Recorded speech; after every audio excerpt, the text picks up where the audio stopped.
Good evening, folks, and welcome to the live stream. I hope you're all very well this evening. Hope you had a nice weekend. So what are we going to talk about tonight? Well, of course, what's happening with Brexit. There's a few Brexit stories to cover, and of course there's an important vote taking place in the Northern Ireland Assembly at the moment. I don't know if the numbers have come in yet, but it was a special important vote taking place today. A bit of a story on Reform UK, of course, corruption and the spending review, all exciting stuff. I want to start off with this story first of all. Oh my goodness. Okay. Almost £1,200 of taxpayers' money being spent on 2 luxury leather folders. Who the hell buys these things? So, look, I'm not going to spend too much time on this. But it says here, so much for efficiency savings. Government department spends £1,200 on 2 folders. Rachel Reeves has today launched a crackdown on wasteful government spending, and may have a good look at, good place for her to start. So official figures reveal the government Department of Culture, Media and Sport somehow spent almost £1,200 of taxpayers' money on 2 folders. They were bought from Barlow, Hepburn and Gale for £594 each in October, the day before the budget. According to BBC News, the luxury branded folders are popular with each government departments too, with other government departments too, and even Rachel Reeves uses them. Okay, it looks like a normal folder to me. I don't know why it costs £500. Max, debate installment is just up. They're going into division lobbies soon. Fantastic. Thanks for that news, Chatty Rat. Once again, is this a major story? No, it's not. Why are they spending £500 on a frigging folder? What's it made of? Human skin or something? £500 for a folder. You pick one up in Tesco for like 2 or 3 quid, no? Even less. Lidl. Lidl had them, with patterns on them and everything, like animals or flowers or something. I think you could even get a red one for not that much. £500. Anyway, it's not the biggest story, of course. Anyway, let's move on. I want to cover a few Brexit stories. James O'Brien had this interesting comment about Brexit. Have a listen. If the Tories had signed this deal, what do you think they'd be doing now? If the Conservatives had signed a deal that was designed to make life much, much harder, in fact, to re-criminal... But they couldn't, though, could they? The Tories couldn't do a lap of honour about this because they would have had to admit, we fixed that thing we broke. That's why people want you to stop talking about Brexit. The people who won. You can't not appreciate the comedy of that. I've said it before and I'll say it again. Imagine if in 1967 supporters of the England football team started demanding that we never mention last year's World Cup final ever again. Victory! Shh, don't mention the win. No one ever asks you to be silent about a win if they're proud of the win or if the win has turned out well. So the Tories couldn't even do this. Not only did they fail to address the policy because they probably didn't understand. But isn't it true? All you hear from Brexiteers now is, don't talk about Brexit anymore. It's been 8 years, or it's been 5 years, or it's been 4 years, or whatever number of years it's been. Stop talking about Brexit. But it's true. They keep claiming that they won something, but they don't want to talk about it anymore. It is a very good analogy, as Mark has pointed out, because it's, you claim that you've won something. Wouldn't you be celebrating that constantly?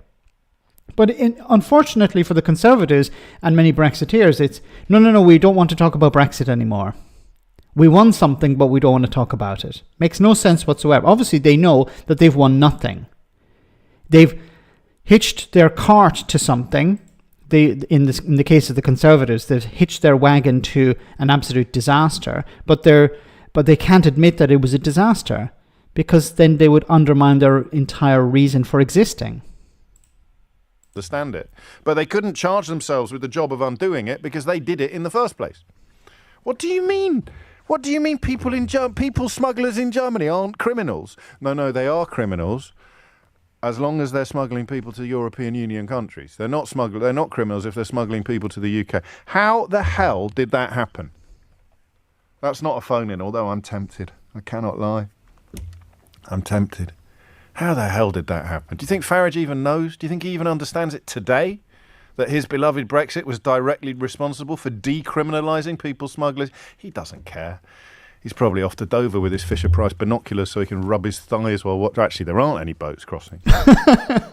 So, no, this is an interesting story. So it seems that it's not technically illegal to be involved in people smuggling if it's outside the EU.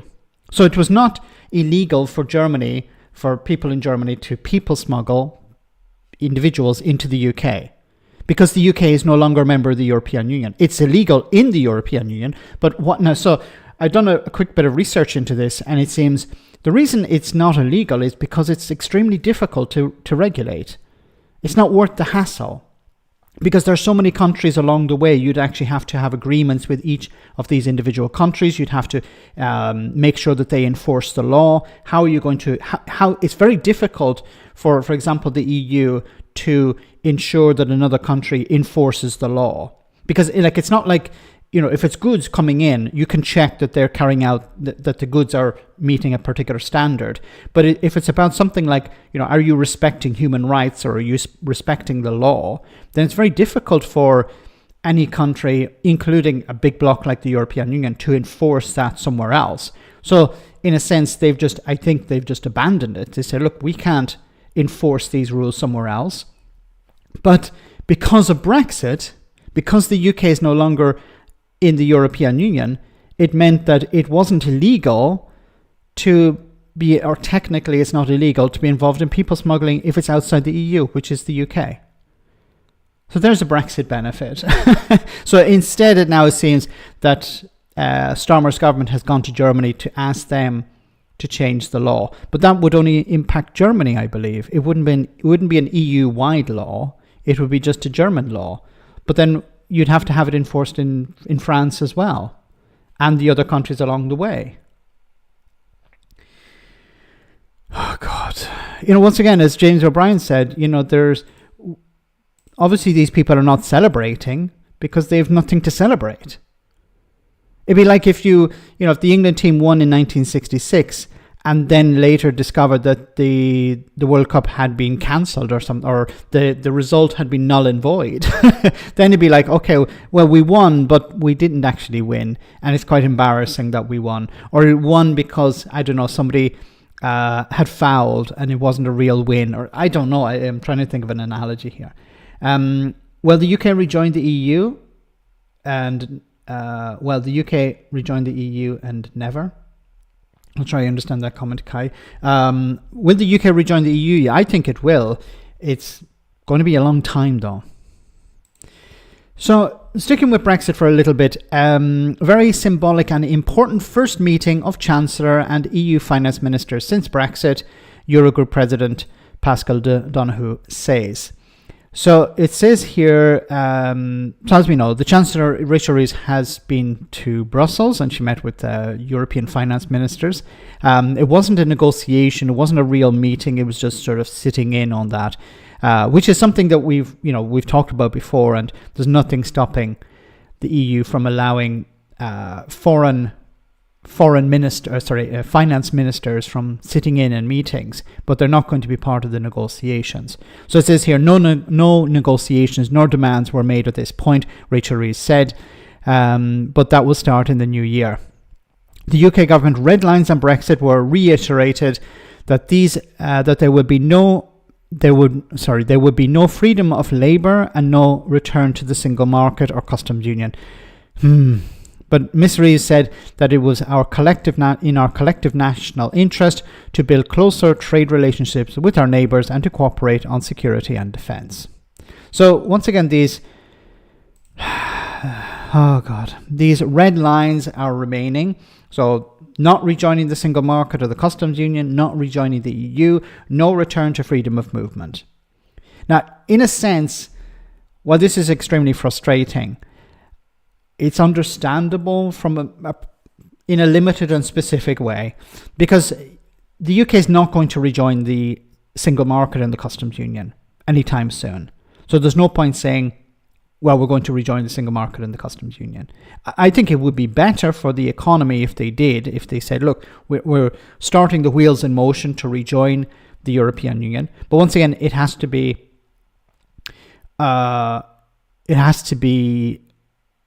sorry, I got distracted by the chat. Prudent Pascal, overwhelming Rachel Reeves, whatever nice. I saw that Bill. What a fud he is. This doesn't make any sense. No, it doesn't make any sense because it does make somewhat sense if you're going, okay, well, we can't rejoin now, so there's no point investing political capital in it. But I think it makes sense from an economic point of view and a long-term view to start the wheels in motion, to align as close as possible to the EU, to adopt as many of the rules and regulations the EU have, so that eventually when sufficient numbers of politicians, and this is more about politicians than it is about the voters, sufficient numbers of politicians are on board with the idea of rejoining the European Union. And then it will be, okay, we just transition in. So we have everything in place. We have rebuilt the foundations, but it's going to require a majority of MPs. It's going to require consensus. And if we're talking about Reform UK becoming the next real opposition, then I think the idea of rejoining the European Union is going to be kicked down the road somewhat, because the Conservatives would probably jump on board if they think they can win votes with this. And the number of Conservatives who are still defending Brexit is getting smaller by the day. Some of them are jumping ship to Reform UK, of course. But it's going to become more and more difficult to defend Brexit. You're going to have to come up with some positives. What are the positives? Reform UK are saying, well, Brexit isn't working because the Conservatives didn't implement it correctly. And they're not in power.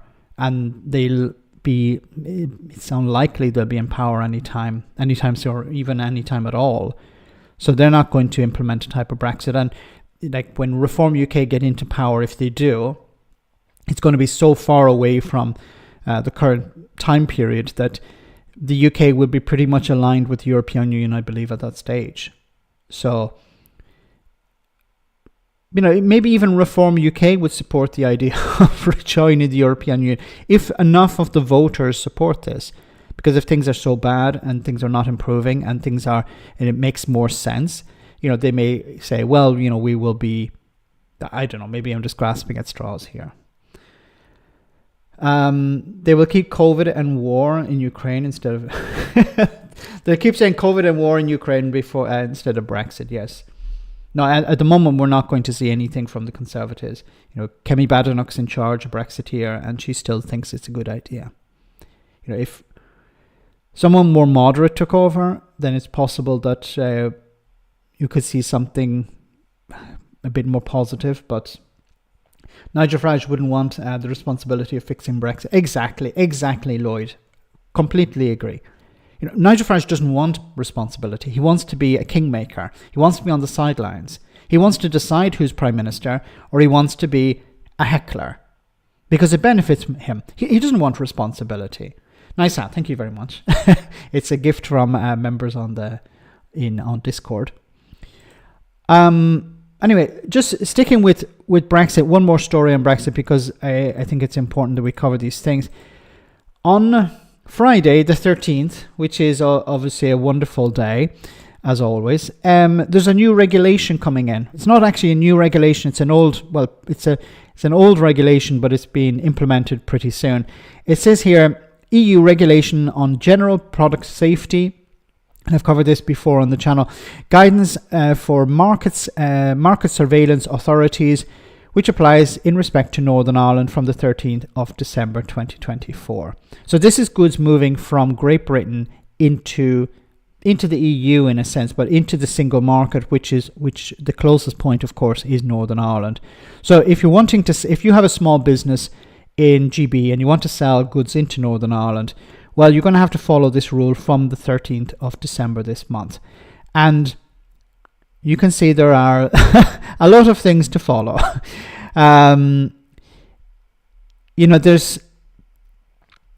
This is going to be difficult for small businesses. As always is the case with Brexit, the big businesses can just throw resources at it. They can say, okay, it's a hit. We can take this financial hit. In some cases, they'll have offices in the EU. This article, talks about where is it?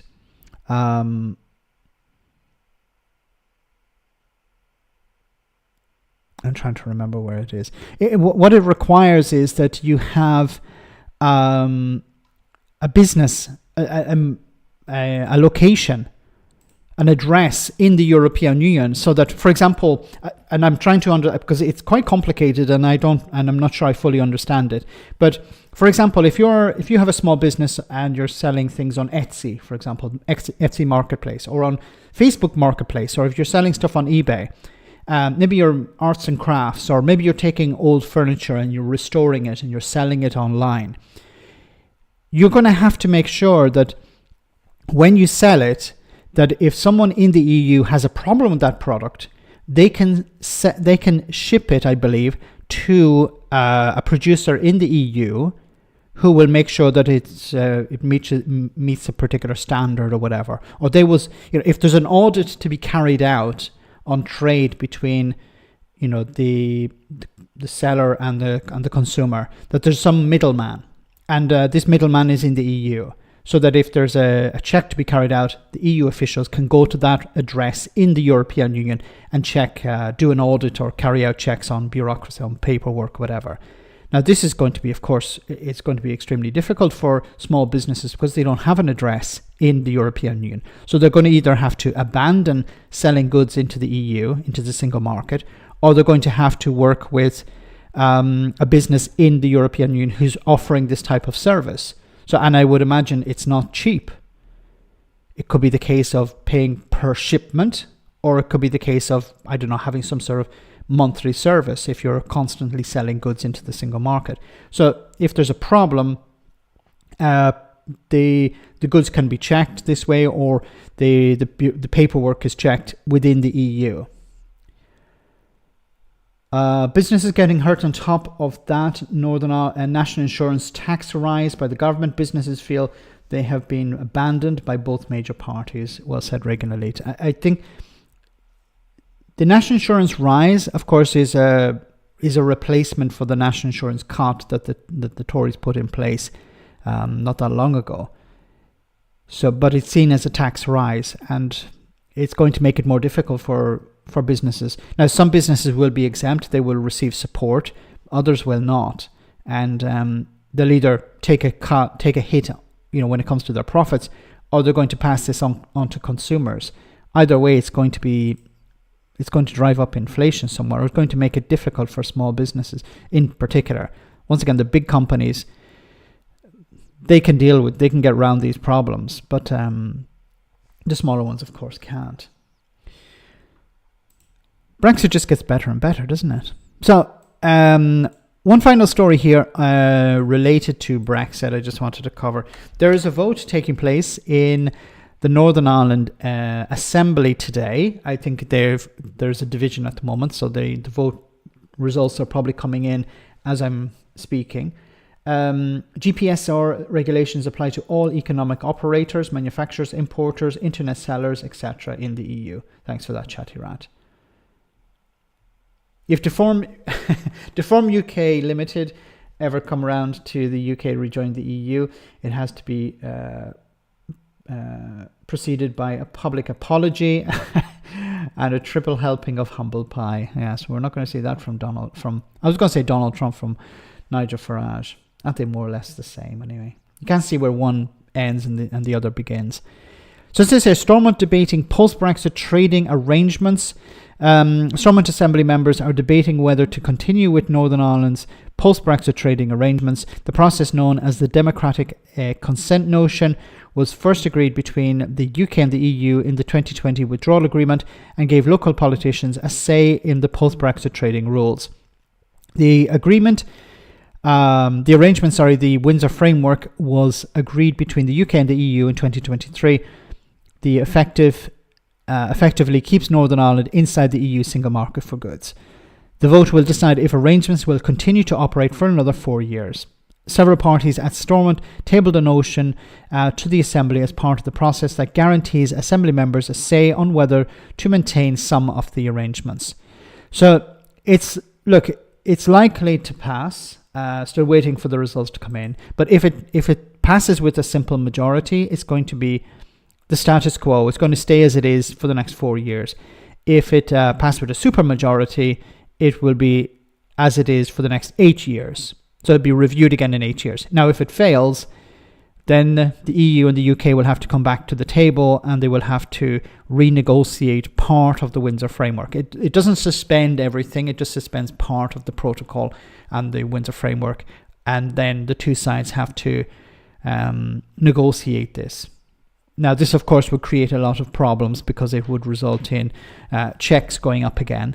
And what's really obnoxious is how the DUP are dealing with this, and certain unionist parties, not all the unionist politicians are all on the one side, it seems.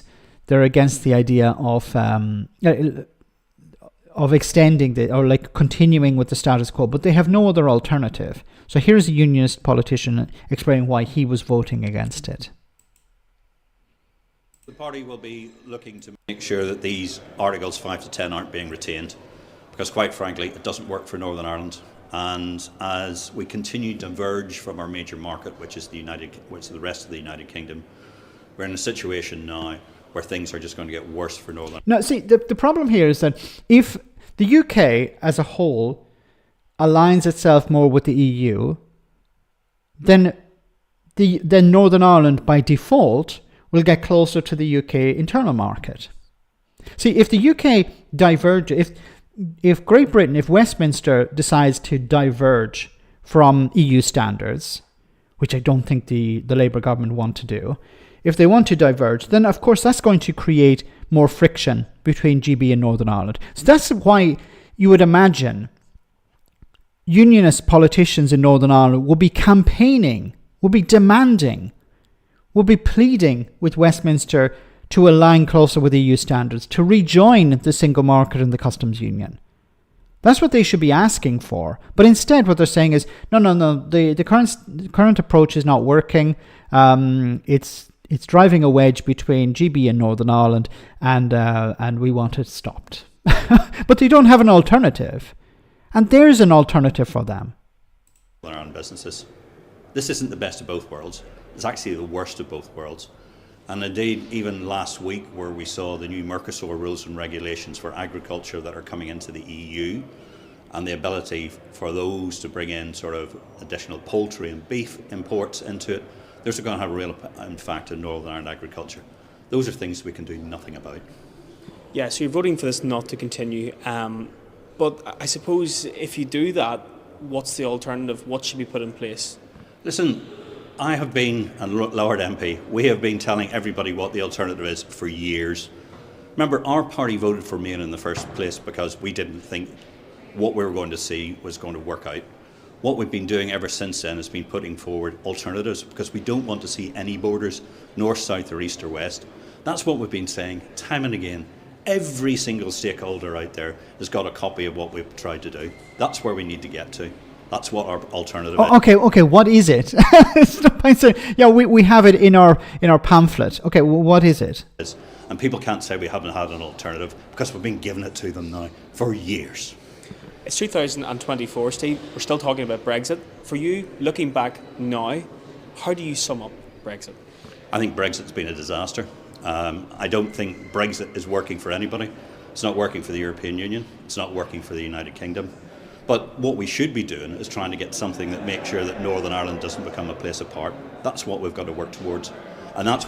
I really don't understand these politicians because he's from the Ulster Unionist Party, and the Ulster Unionists understood that Brexit would be a disaster for the UK. And they campaigned for Remain. They told voters, back the Remain side. But they're not of the idea that, okay, the protocol is the best of what we have. We need to go with it. Like, there is no alternative. I'm not going to go into his pamphlet, but I imagine it's, mutual enforcement. But mutual enforcement is dead. It's not going to work. It's been rejected.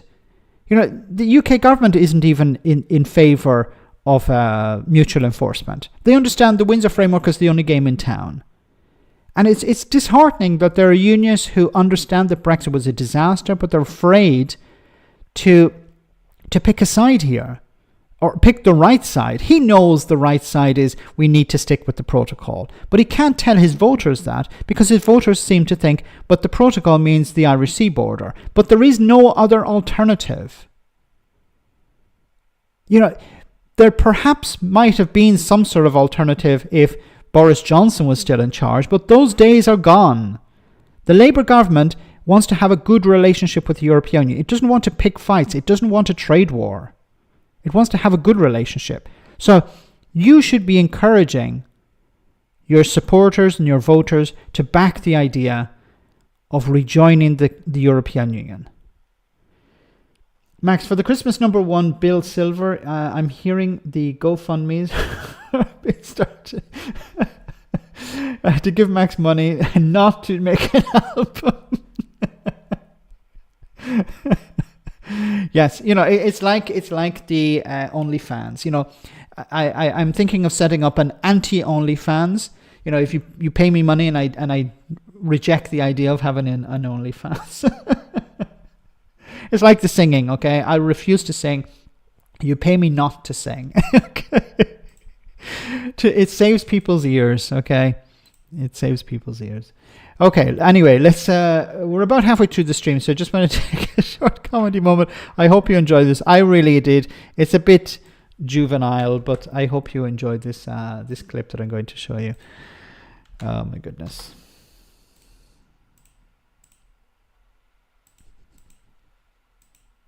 Okay, so let me give a bit of context before we begin. Maybe some of you may have seen this. So, oh my goodness, for anyone who doesn't know, I'll pay you not to sing. There you go, David. So anyone who doesn't know, some lady on the internet posted something on Twitter, and she said that women have it very difficult. They have periods, they have pregnancy, they have other issues, and Lee Anderson responded by saying, yeah, men have it difficult as well. And then he said, remember the Battle of the Somme? It's like, Lee Anderson was born in 1967. So he didn't experience the Battle of the Somme. Probably his parents didn't even witness the Battle of the Somme. So somebody put together this little clip. It's not very realistic, but we don't really care about that. This little clip of Lee Anderson, 30p Lee, at the Battle of the Somme.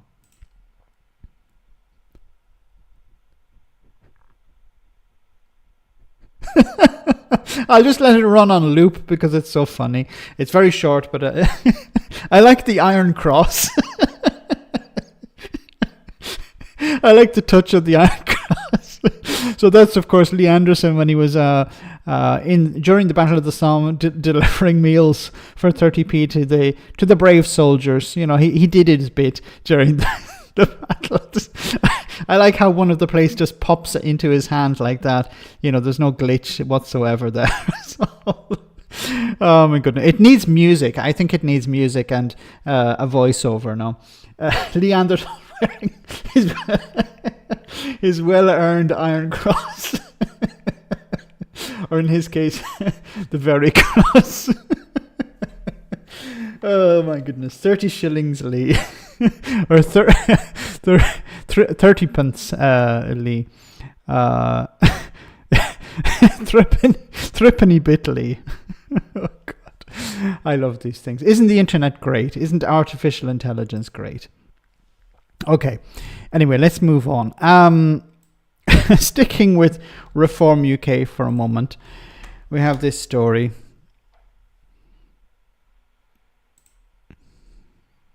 Mr. Candy, you were a Conservative Party member and donor from 2009 to now. Between 2020 and 2020, you donated £270,000 to the Conservatives. Do you intend to donate similar amounts to Reform before the general election, the next one? No, I've mentioned this morning I will donate a 7-figure sum to Reform. So over £1 million. Over £1 million. And I will also reform more money than it's ever been raised for a political party in this country. And Elon Musk said on X, on the announcement of your appointment, that this was, quote, interesting. Yes. Are you going to try and raise funds from him? And have either of you had conversations with Elon Musk or his team about donations? We've had no conversations yet regarding donations. Elon's obviously very close to President Trump. Nigel's also super close to President Trump. As you know, we helped via my wife do the largest Republican fundraiser ever done outside of America. If Elon wants to give and it can be given legally, then of course Reform would be very interested in that. Elon Musk is very supportive of what Reform is trying to do, supportive of me personally, and we've got good connections with him. Nick's got good connections with him as well. He's messaged me this morning. There you are. So He's messaged you this morning? Yeah, we're speaking very late today. What did he say? I cannot discuss that. But he messaged you directly? So yeah, we're speaking directly. So he's giving us political support. We have, at this stage, neither solicited or been offered donations. Okay. Oh my goodness. You know, I'm an advocate for removing money from politics. And here you have Nigel Farage entertaining the idea of receiving money from a foreign donor. You know, this is meant to be a party for ordinary people, remember. And, you know, its biggest donor at the moment is a property tycoon. Really, a party of the people, party of the working class, a party that looks after ordinary working class people. You know, when will people wake up and realize it's a party for the rich? It's a party designed to move, you know, governments. It used to be the Conservatives, used to be about moving the Tories in the direction of tax cuts for the rich, smaller government, lower regulations, allowing businesses to do whatever the hell they want.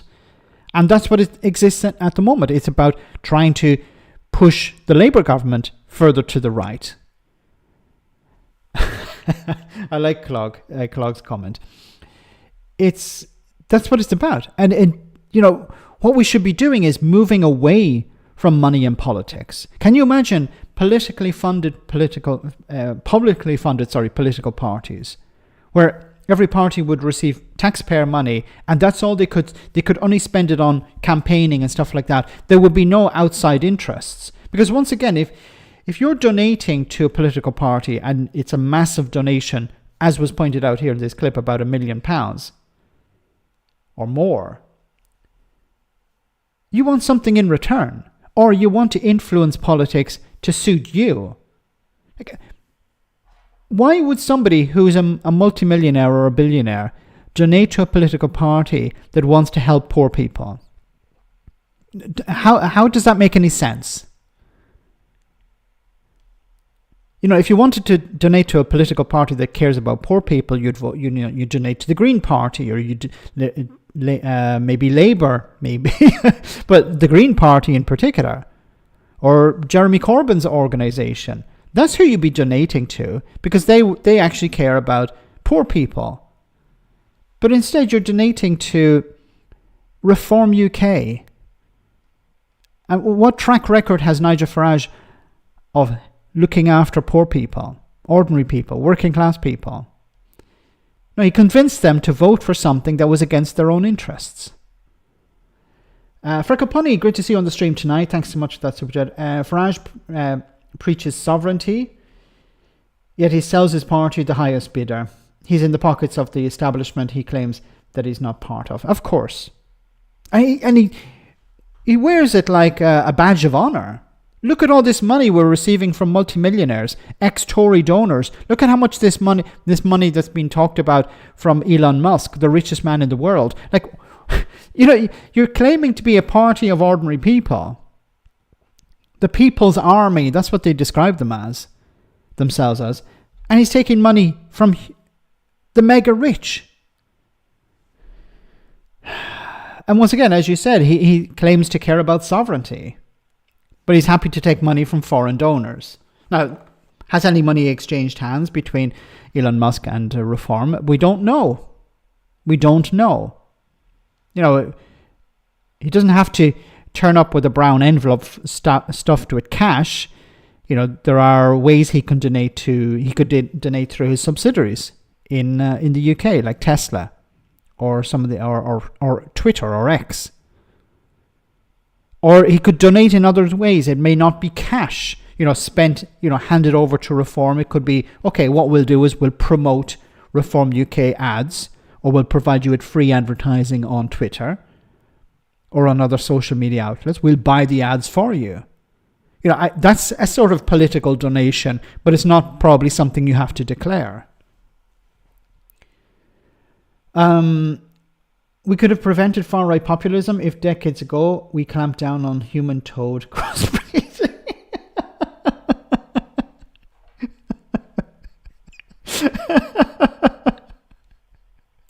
What? Oh my goodness. I have to read that again. We could have prevented far-right populism if decades ago we clamped down on human-toad crossbreeding. Well said, Brad. Thanks for that. It explains a lot.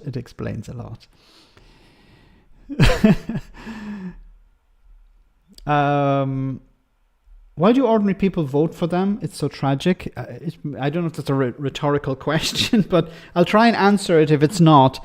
It's because, like UKIP, like the Brexit Party, they're selling people anger. They're selling people hate. So they know, okay, you don't like foreigners, then what we're going to do is we're going to set up a party that's anti-foreigner. You don't like the EU, you don't understand the EU, but you don't like the EU. Well, we're going to set up a party that sells you the idea that the EU is a problem. And Farage is very good at tapping into people's anger. In the interview where he was defending his one of his MPs, he started talking about, look, the public don't care about that. The public only care about, the NHS or roads or housing and stuff like that, which he's correct about to a certain extent. But scandals like this could bring down his party, would definitely create embarrassments for him. And see, the fact that one of his MPs was convicted of assault, that's not a problem for Farage. The problem for Farage is if that resulted in a by-election and they lost the seat, that's a massive problem for Reform, because then they're seen as losing the momentum. And they have to continue to maintain this momentum in the run-up to the local elections, up to by-elections and the next general election. They have to keep maintaining this, because if they start to stumble, it's all built on Nigel Farage. Because if Farage makes a misstep, if Farage does something wrong, the party is over. And they know that. Like, they can't replace him. It's not like with the Tories, with or Labour. If Keir Starmer messes up, if Keir Starmer loses more and more support, he can be replaced. Phil from A Different Bias mentioned this the other day, and I'm in complete agreement. The same with the Tories. Kemi Badenoch is not very popular at the moment, but she can be replaced by somebody better. Reform can't replace Nigel Farage, and he's like Marmite. You either love him or you hate him. You love his style or you hate it. And it's very difficult for Reform, I think, to go beyond their core base, because they tap into a certain type of racism, xenophobia, a type of online hate that you see all over the internet. And I think it's difficult to go beyond that. A big problem for Reform as well is if they start to move to the centre, they're going to start to piss off people on the far right. They're traditional voters. And we've seen a bit of this already from the Tommy Robinson brigade, some of them are calling Farage a traitor, and because he's not calling out Islam anymore. Farage used to be very down with the idea, Islam is the problem. Now he's moved to, immigration is the problem. And then he's talked about, we don't want to get rid of all immigration. We just want to bring down the numbers, or we want to stop the boats. So people on the far right are not happy with that. They're like, hey, wait a minute. What about Islam? And what about Muslims? And what about, stopping all immigration, and to hell with the consequences? So Farage used to be in that category. Now, but he can't stay there, because if he stays there, he's going to turn off moderate Tory voters who may be inclined to give him a chance. So but the problem for him is the further he moves to the center, the more he's going to alienate people on the far right. And they have somewhere else to go. You're going to see a lot of small parties pop up, and this could undermine reform. If some of these get a bit of legs under them, they could eat into Reform's vote. So, there's always somebody else. For Labour, they have to worry about the left flank, the Green Party. They also have to worry about the right flank, not so much the Conservatives, but Reform UK. The press are helping Reform. Yes, they're determined. I've said this before. They seem to be determined to see Nigel Farage in number 10. Why, I don't know. They have, 5 seats in the House of Commons. The Greens have 4 seats. We know who Reform UK are.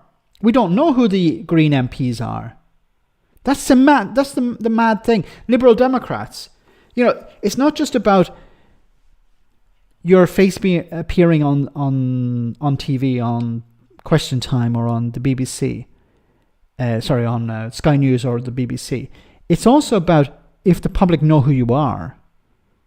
Richard Tice is constantly on TV. Richard Tice was unheard of a few years ago, apart from within political circles. But the average person on the street is starting to understand, oh, yeah, I've heard of Richard Tice. Oh, I know who he is. So ordinary people are starting to learn. Ordinary people don't know about the Liberal Democrats or how many MPs they have or, some of the big people in the party. That's a massive problem. It's a big problem for the Liberal Democrats to turn that around. What happened to the Liberal Democrats? Exactly. Exactly. What happened to them? Are they still around? Did they win seats in the last election? That's how crazy it is. And the media seem determined to give Farage as much of a platform as possible. And it's a very big problem. So guys, I want to switch to Ireland just for a moment because there was an interesting story in the news. So Ireland is forming its new government. Political parties are meeting. And, one TD or member of parliament in the Dáil, he had a bit of a problem. So it says here, he's been transparent. Journalists grow frustrated today with when trying to get an answer from when exactly Social Democrats TD or MP Owen Hayes sold his shares in a controversial firm with links to the Israeli Defense Forces. Owen answered that he divested of the shares fully before he entered politics. So that gives you a timeline. How can you go into the Dáil and ask for transparency on issues from other politicians when over something basic like when these shares are divested, how much they were? You won't give that answer. And appreciate, Greg, but the reason why this is aware is because Owen was completely transparent in terms of... He hasn't been transparent. He's complete. This is how you're aware of this issue. With the law. Sorry. Yes. Yeah. He obliged with the law. When you disposed of these, exactly, and how much was the valuation? I think... No, you haven't answered the question. But Owen has already given his comment at the moment. We're going to continue to talk about the success of the Social Democrats, and we're going to continue to talk about what we'd like to bring to the negotiation table over the next week in terms of how we improve the society. If you just say the month, we can move on. But that's what I mean. If you just say the month, we can all move on. The answer was that the shares were fully divested before Owen entered. That wasn't the question. But that's the answer that was given. Owen, why the secrecy? There's no secrecy. I made the ethics declarations. Why the secrecy on when exactly you rid of them? Declarations. It's like, why the secrecy? And he's literally hiding behind the other guy. It's like, why the secret? There's no secrecy. Let me get behind this guy's shoulder so you can't see me. No secrecy. You understand why the timeline of when he got rid of them is important. I think it's important to people on where I stand on Gaza and where I stand on Israel. And I have been absolutely unequivocal on that. And I divested entirely from a shareholder that was associated with the company that I disagreed with. I divested entirely before I entered politics. When? I divested entirely. Just say when. It's probably last month. It's like, oh my goodness. Let me read some of your other comments, guys. All 70 of them have gone underground. Ed Davey taking them out to learn to skydive. Team building session, yes. Thanks, Stefan. So long as Max doesn't put frog face back on. No, I won't put frog face back on, I promise. Moving on. Oh my goodness. So we'll have to jump back to this for a moment. Not Farage, I promise. Where is this? About 10 minutes. I just want to play this. Thing or two about cost cutting to come in and look at this. Quite how effective that will be versus the Whitehall machine remains to be seen. But interestingly, it's actually the approach that Donald Trump is taking over in the US, sort of, isn't it? Because he is bringing in, of course, Elon Musk in what they're calling a Department for Government Efficiency. Oh, good goodness, no. What's going on in the UK is a piece of trivial flim-flam.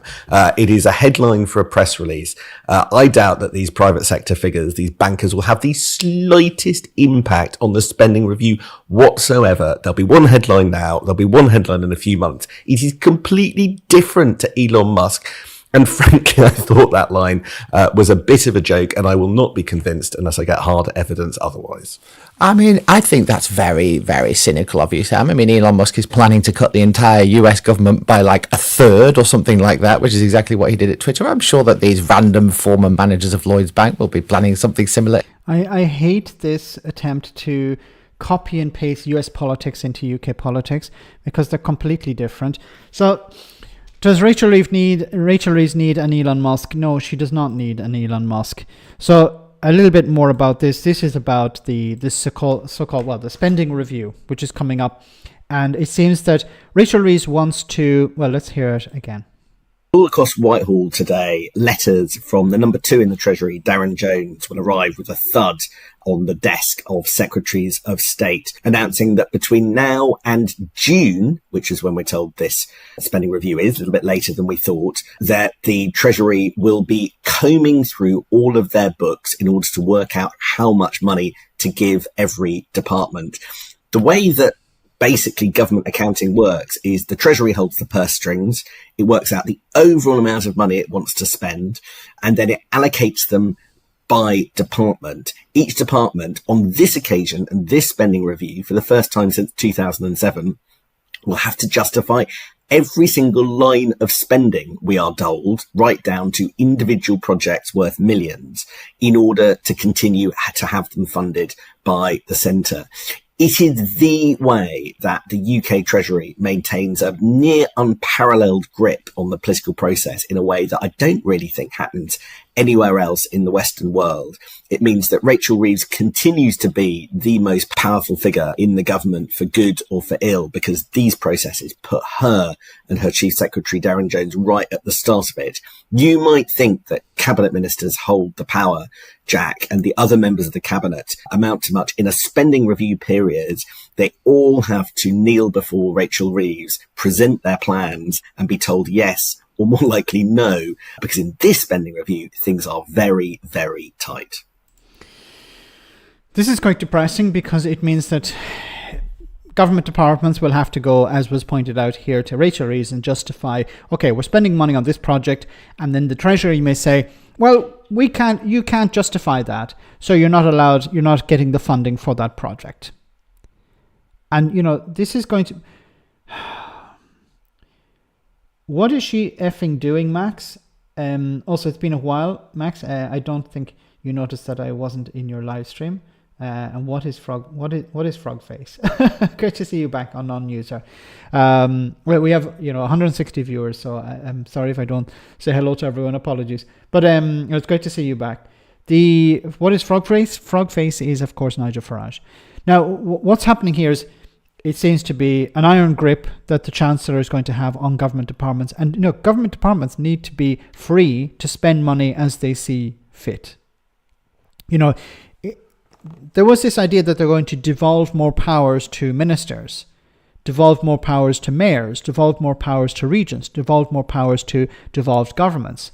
But it seems instead what's going to happen is the Chancellor is going to decide, I don't think this project, or well, not the Chancellor herself, but her department will decide, okay, well, I think this project deserves money, you got the funding. This one, no.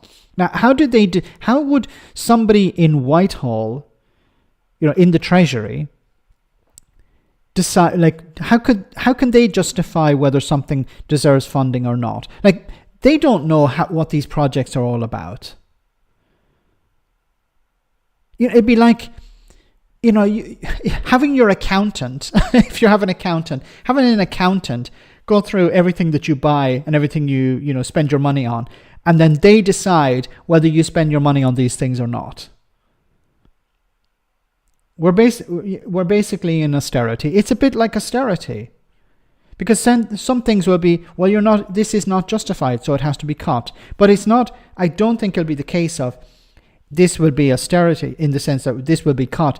It'll be, well, this money will not be transferred to something else. So this will be austerity. Because obviously some things will not be justified. Because they say, well, we have to save money. She's not talking about increasing funding for public sector, for public services. It seems to be, we're going to audit the public sector and we're going to decide which things can be justified and which can't. So some things will be sacrificed. You can guarantee that. Otherwise, it would be, here's more money. Now, of course, it'll be sold as fiscal responsibility, but it sounds more and more like austerity. We're heading towards bankruptcy. Not just austerity, Sarah.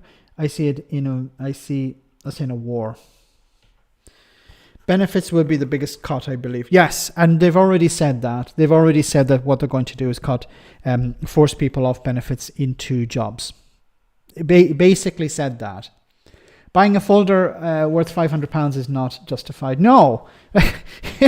And Rachel Reeves bought one herself. Well, her department bought one herself. Like £500 is nothing, compared to £1 trillion in the entire budget. But it's the symbolism. We need to force people off benefits to save a few quid. But we're going to buy £500 folders. It's not, once again, it's not the money we're talking about. It's the symbolism. It's the principle. If Rachel Reeves was going around in rags, maybe it would be easier to justify. But that's not the case. But I'm really concerned about people on benefits. And I hate to call them benefits because they're not benefits, they're entitlements. But I'm really concerned about so many people, because I know there are so many people on this chat, people on this channel, people who subscribe to this channel, who are on entitlements, who are relying on these entitlements. And it's so important that they're protected. The most vulnerable people in society. I keep saying, what's the point in having a government if it's not looking after the welfare of ordinary people? Health, education, and the welfare of ordinary people. That's the priority. That should be the priority of a government. If it's not doing that, what's the point in having the government in the first place? And this idea, okay, the welfare bill is big. Why is it so big? Because in part, some of it is, okay, there's a lot of money going to pay private landlords. Why are we doing that? That should be the first question the government is asking. We're spending a huge amount of money on the NHS, but a lot of that is going into the private sector in the NHS. Why are we doing that? Wouldn't it be better to hire people, instead of outsourcing the work?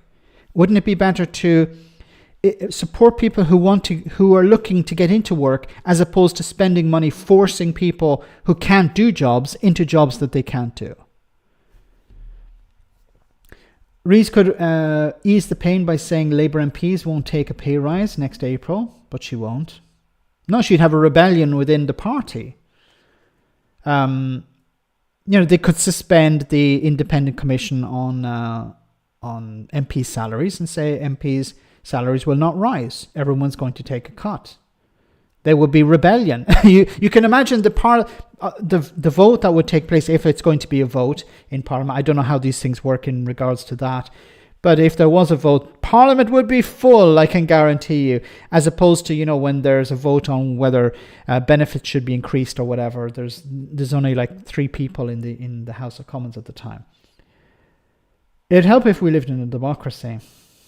They will be kept warm this winter by using their MPs' expenses to pay for their energy bills by cutting the winter fuel payments for the most vulnerable. I don't want to be like a broken record, but I really don't understand the the motivation, the political or economic motivation behind the winter fuel allowance. I don't understand it. I'm not going to keep going on about it. I just don't understand it. Max, I pay tens of thousands of pounds in tax every year, and I'm quite happy for people who need it to rely on benefits, because someday I'll be too old or ill, and I will have to rely on benefits myself. Well said, Derek. Well said. That's what we need as a society.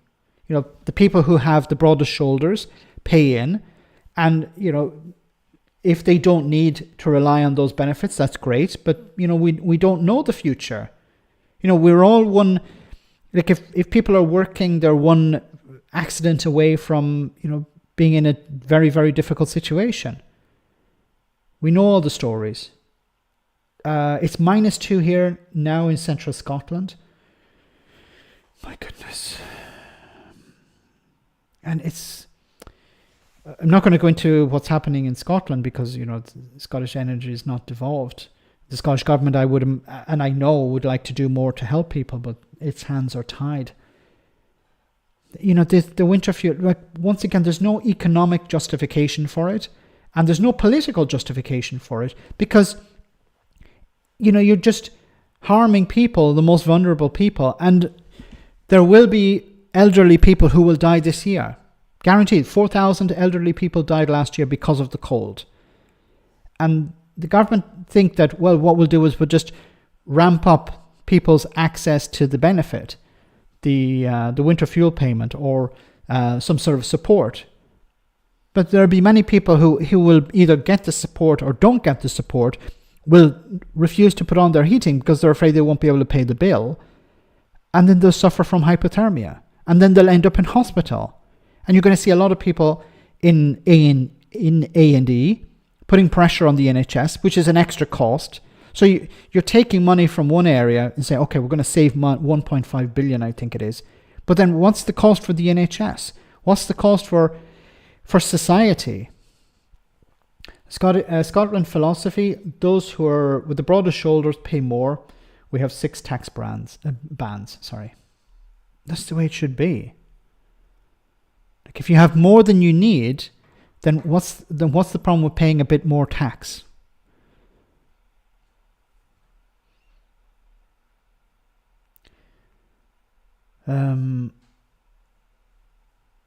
Labour's biggest own goal so far, the winter fuel cuts. Cancelling Rwanda was great, but then they did that. Yes, I just don't understand it. Anyway, let's move on.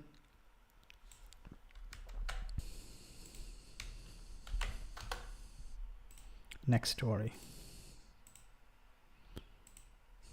Germany, France, Belgium and the Netherlands and ourselves have all paused asylum decisions because people were claiming against the Assad regime. They were claiming asylum from the Assad regime. That is no longer in place. So it would not be appropriate for us to be taking those asylum decisions.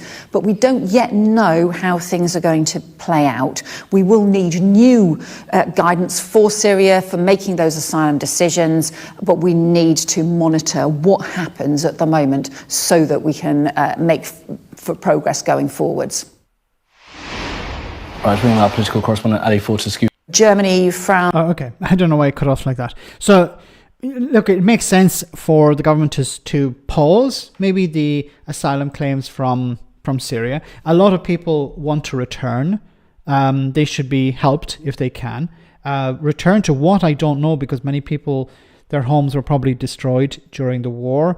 And we must also remember that not everyone who's claiming asylum in the UK or in Europe from Syria is somebody who has been in opposition to the Syrian regime, the Assad regime. So there are other people who probably should not return. And unfortunately, we're hearing a lot from right-wing press that, yeah, we need to send all of them back. But they can't all be sent back. And also, we have to wait and see what happens, because if the new government is worse than the Assad government, then, well, of course, it would not be safe to send people back. And one of the pillars of the asylum process is that you don't send people to unsafe countries. So while Reform UK and Farage and others will be demanding that a lot of these people are just put on a plane straight away and sent to Damascus, of course you can't do that because we don't know the situation, and it's going to take some time. I think we're going to see a few months before the claims, the freezing of the claims is unfrozen, because it's going to take some time for the new government to be set up and for us to understand whether it's safe for people to go there. We're not talking about hippies, okay, running. The guy is he's quite fundamentalist, so we'll have to wait and see. Hopefully, he respects human rights and the rule of law. Guys, we're almost at the end of the stream, so I just want to cover one final story. This is something you don't hear a lot about. Expats, or what we really call them, immigrants. But we don't like calling ourselves immigrants. We call ourselves expats because it sounds more palatable, isn't it? So here's some Irish people in Australia, and they're reacting to the Irish election that took place recently. And well, you can probably imagine their reaction. It's the same shit, different day. Nothing's changing. What would entice you to go back? That's why I'm here. If I had a chance, I'd go home and vote, because another 4 years is another 4 years for me to be here, so it's just a joke now, and it's the same reason why everybody's here, there's nothing for us at home. It's just not worth it anymore. In my opinion. Look, this is Ireland, but it's actually a similar situation with Britain. There are a lot of doctors, nurses in particular, who have moved to Australia because the situation is better there. The paying conditions is better in Australia and in Canada.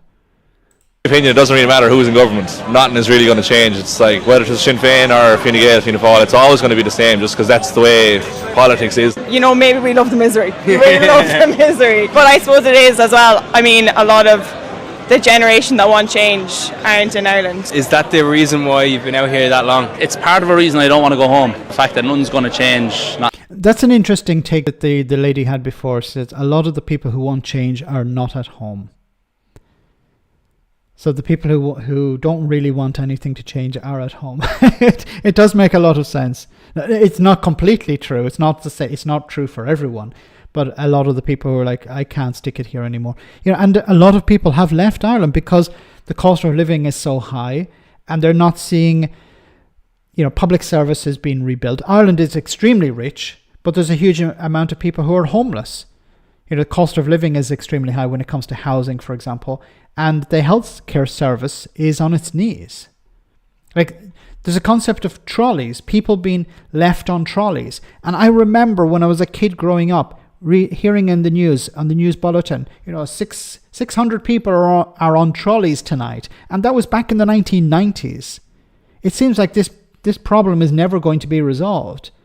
And obviously there aren't enough beds. Why are there not enough beds? Because there are not enough nurses or doctors. Why are there not enough doctors and nurses? Because the government decided, well, we're not going to spend enough money to hire enough doctors and nurses. It's cheaper just to maintain the basic level, it seems, and not invest in the staff you need.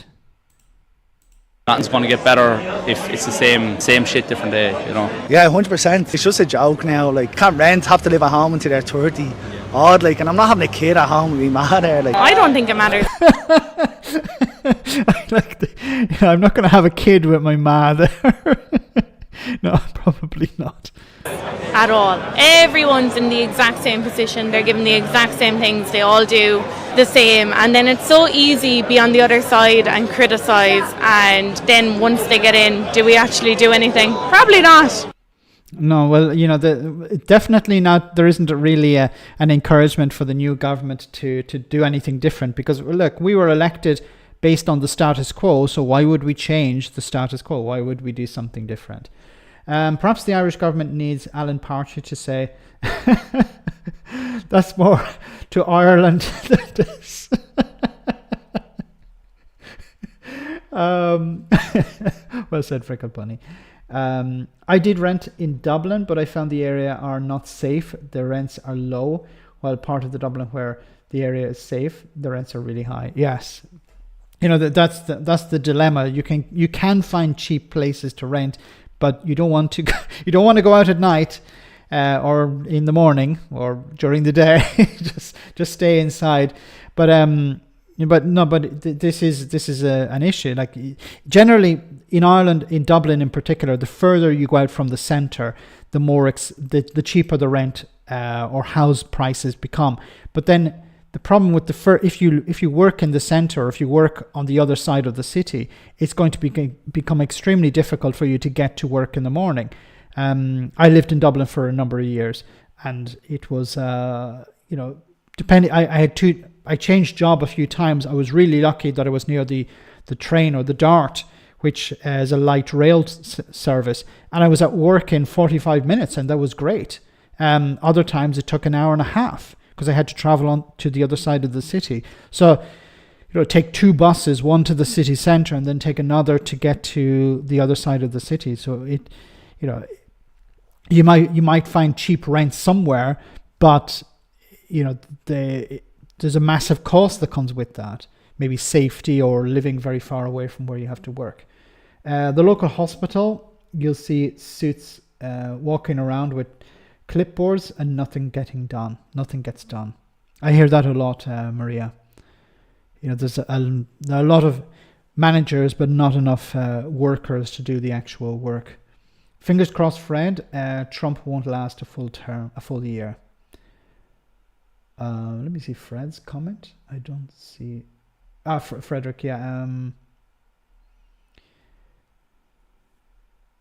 I don't know if Trump will. I think there will be a bit of a split probably taking place between Donald Trump and his good friend, the Vice President, Elon Musk. I don't see that lasting too long, but hopefully it won't. And then there's a chance that Elon Musk will throw his support behind the Democrats because he's extremely fickle.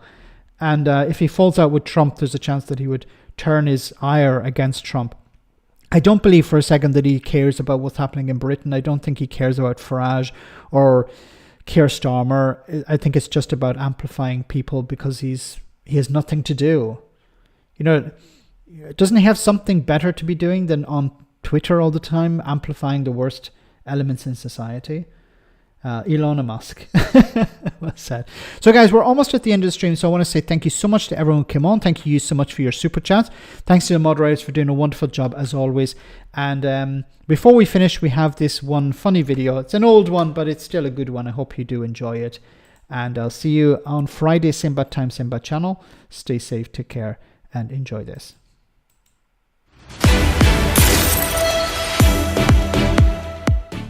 Welcome to Broken News. People in a quiet British village have reacted with shock today after a lovely 39-year-old man was arrested for brutally killing his entire family. Gerald Limpet-Jones was described as a nice, kind gentleman who wouldn't hurt a fly and the sort of person you'd love to give a hug to and maybe sniff his neck. Our reporter has more. A man who kept himself to himself, a perfect, well-toned neighbour who loved small animals, and the sort of down-to-earth fella you'd want for a son.